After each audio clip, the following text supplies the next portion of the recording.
libertarians are against coercion and against force. So coercion, trying to make someone do what you want them to do. Force, meaning actually making them doing what you want them to do beyond mere suggestion. Now here's the thing. Government totally relies on coercion and force to get anything done that they want. Now that might seem strange to say at first. It might seem like a leap, but I'm really going to pare it down here for you, which is this. Government either on the front end, when they get the money, is taken by force through taxation.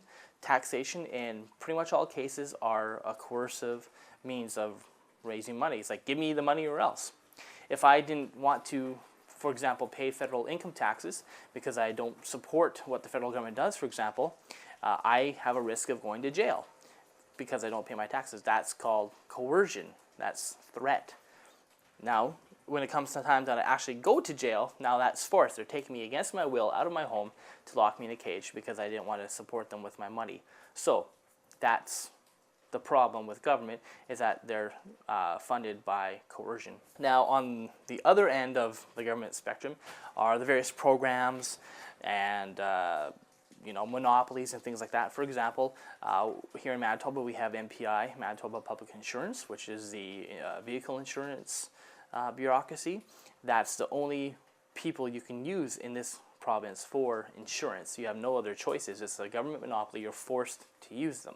So it's a little different than extracting money by taxation, though it is just another way of extracting money. You're forced to use this insurance agency. Now, I have house insurance. We have no government house insurance that I'm forced to use. We have no government life insurance that we're forced to use. So why do we have this government car insurance? Some people will say it's because government owns the roads. Well, if you really dig deep into it enough, government actually owns all the land in Canada as well. Even though you think you own your land and your property, you actually don't.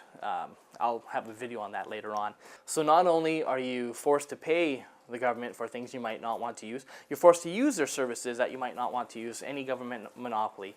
And if you don't want to fund them, then again you're met with force and coercion. Like for example, let's say with property taxes, 60% of the property taxes in my town go towards public schools. I think that no one should pay for public schools if they don't have a child going to public school.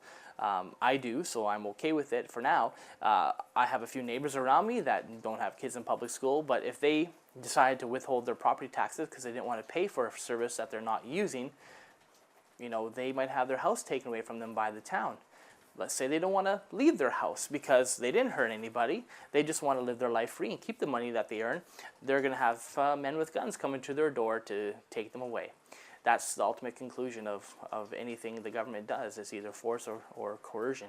And that is a big part of why you hear a lot of libertarians saying that they're either small government or anti-government or no government.